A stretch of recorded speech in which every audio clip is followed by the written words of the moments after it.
They're wont to act prejudiciously, and they're wont to act without any regard for other people or themselves. When people talk about old Hollywood, they usually imagine golden lights, beautiful gowns, famous actors, and a dreamlike world where everything looked perfect.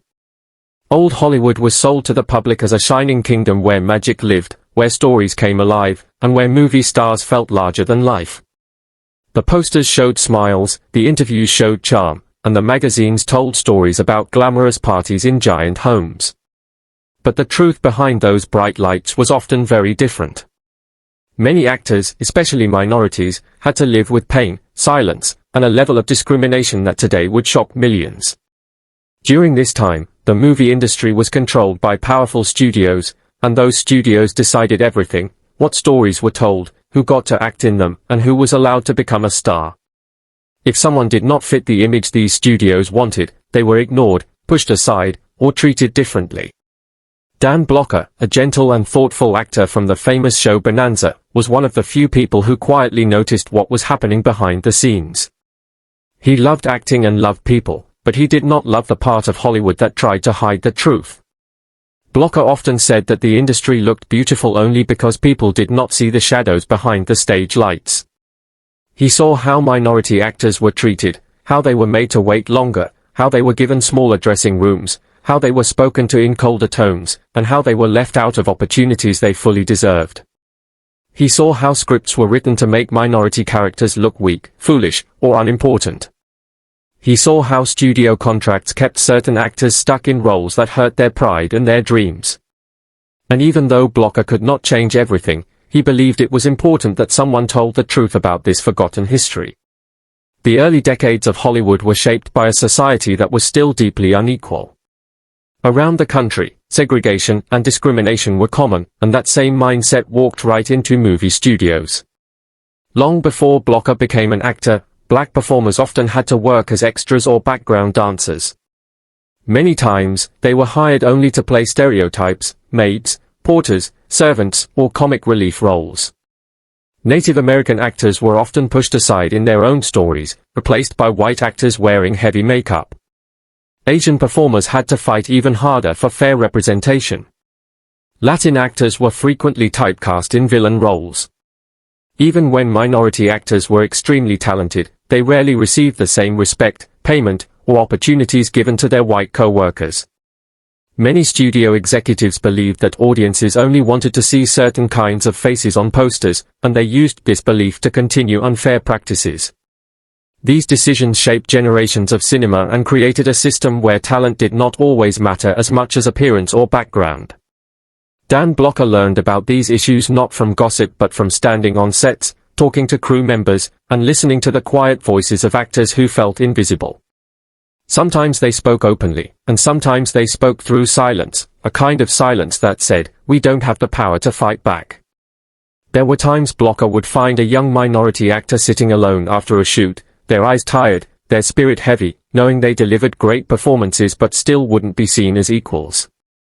One story Blocker shared in interviews years later was about a talented background performer who dreamed of becoming a lead actor. This man had trained for years, practiced his lines every night, and showed great skill in every rehearsal. But the studio never gave him a chance. Instead, they kept putting him in the same type of roles, always in the background, always without a name in the credits.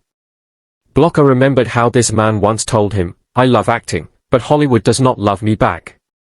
Those words stayed with Blocker for the rest of his life.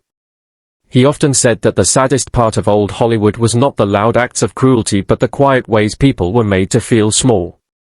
Sometimes it wasn't anger or insults, it was the way someone's talent was ignored, the way their potential was wasted, the way their confidence was broken slowly over time.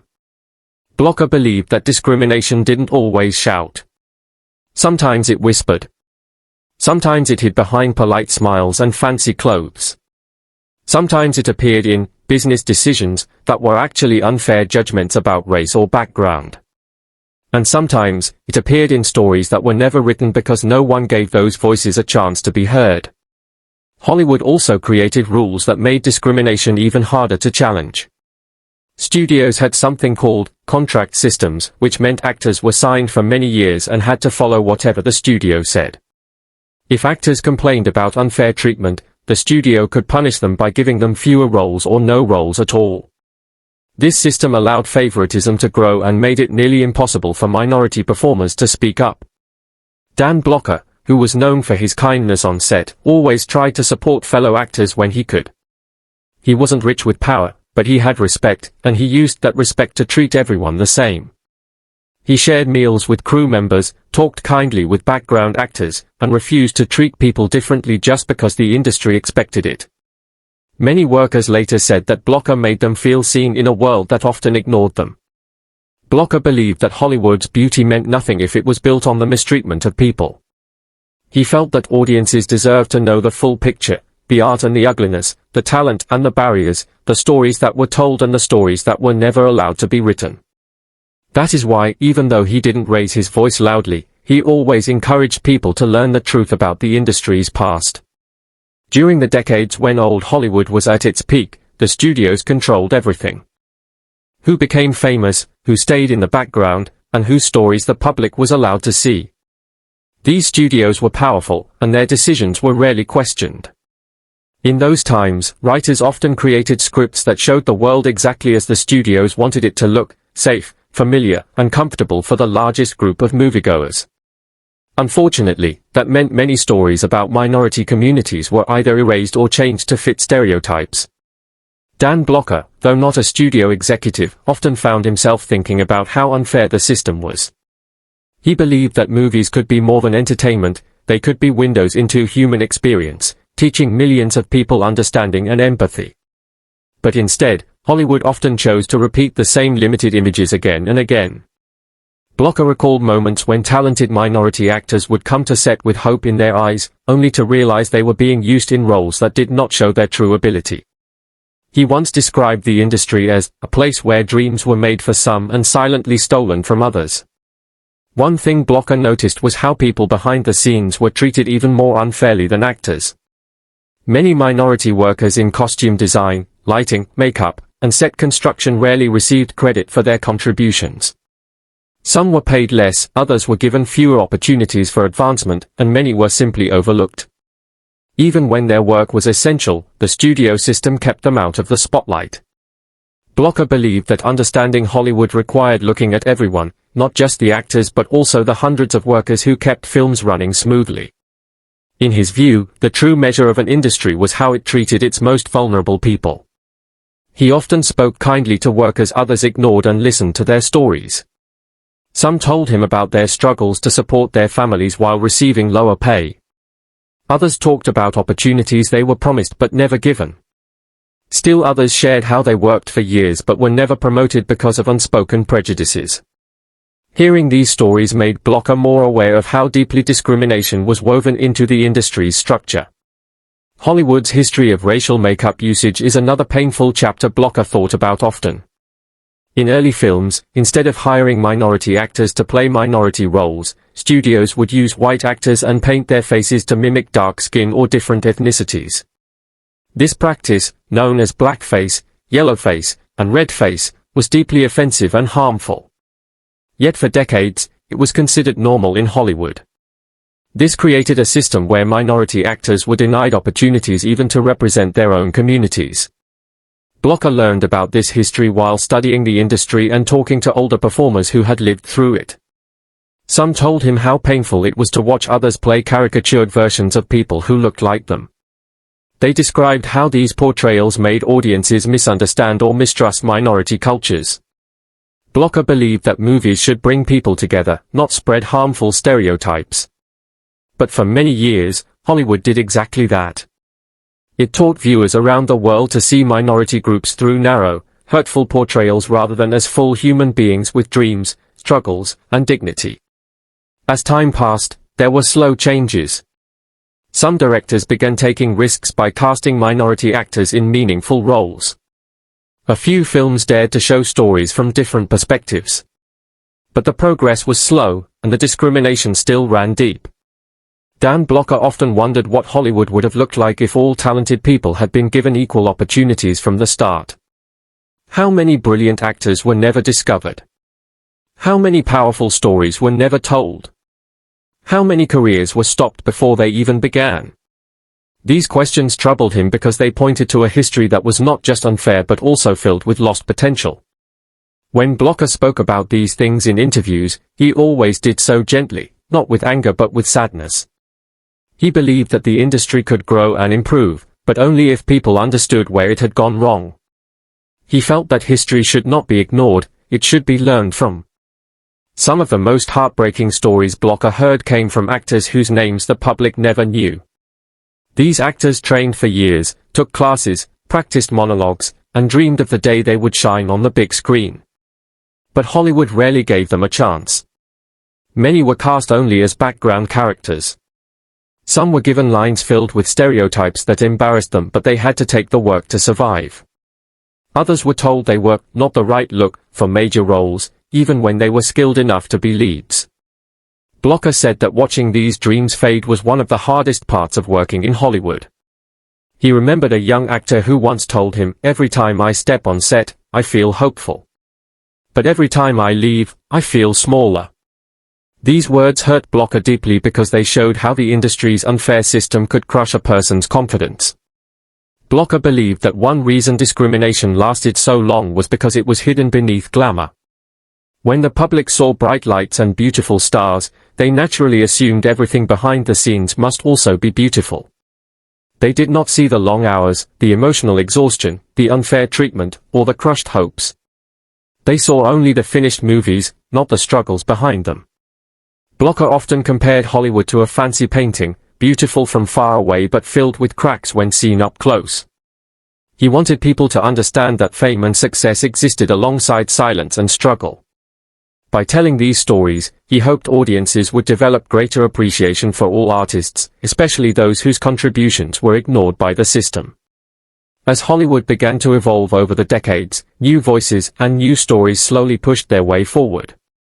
But the change did not come easily. Many minority actors and artists had to fight for opportunities, often facing rejection after rejection before finally being noticed. Dan Blocker believed that the courage of these individuals helped shape the modern film industry. He admired how people continued to chase their dreams even when the system pushed against them. In his view, the story of Hollywood was not just the story of famous stars, it was the story of all the people who fought to be seen. He often said that the real heroes of Hollywood were not always the ones whose names appeared in bright lights but the ones who kept trying even when no one believed in them. Blocker felt that these stories deserved to be told because they revealed a truth many people never saw: Hollywood was built by many hands, not just a few. Blocker also believed that understanding Hollywood's past was important for shaping its future. He hoped that new generations of filmmakers would learn from the mistakes of the old system. He wanted directors and writers to create stories that showed real people with real emotions, regardless of race or background. He wanted studios to give roles to actors based on talent, not stereotypes. He wanted audiences to demand diverse stories that reflected the world they lived in. Most of all, he wanted Hollywood to become a place where everyone, no matter their skin color or culture, could dream freely. Blocker often said that movies were powerful because they could reach hearts around the world. If Hollywood used its power wisely, it could help build understanding between people of all backgrounds. In later years, Blocker spoke about how much progress had been made but also how much more was needed. He pointed out that while Hollywood had slowly become more welcoming, old habits and old biases still existed. He believed that change was not only about hiring more minority actors but also about giving them meaningful roles, leadership positions, and creative freedom. He wanted to see writers from all cultures telling their own stories and directors who understood the importance of representation. Blocker encouraged people within the industry to look beyond the traditions of the past and imagine a future where fairness was the norm, not the exception. He often talked about the responsibility Hollywood had to shape culture. In his eyes, movies were not only entertainment, they were lessons, messages, and windows into different ways of life. Blocker also believed in the power of empathy. He said that many of the problems in Hollywood came from a lack of understanding, not just intentional discrimination. When powerful people only surrounded themselves with people who looked like them or came from similar backgrounds, they never learned about the struggles others faced. Blocker encouraged actors, directors, and crew members to talk to each other, to share their stories, and to learn from one another. He believed that by listening, people could break down barriers and change the culture of the industry. He often told young actors to treat everyone with kindness, regardless of their position on set. To him, respect was the foundation of a healthy working environment. By the time Blocker became a respected figure in television, Hollywood was slowly beginning to shift. More minority actors were getting better roles. More films were being made that told honest stories about different cultures. Many people in the industry recognized the harmful practices of the past and wanted to do better. But progress was not easy. There were still conflicts, disagreements, and moments when the industry fell back into old patterns. Blocker believed these setbacks were part of the journey. He often reminded people that change did not happen overnight, it required patience, persistence, and courage. He said that even small changes mattered because they opened the door for bigger ones in the future. Even after his passing, Blocker's views on fairness, kindness, and equality continued to inspire people. Actors who worked with him spoke about his warmth and his respect for everyone, no matter their background. They said he made sets feel safer and more welcoming. They said he treated people with genuine care, which was rare in an industry filled with competition and pressure.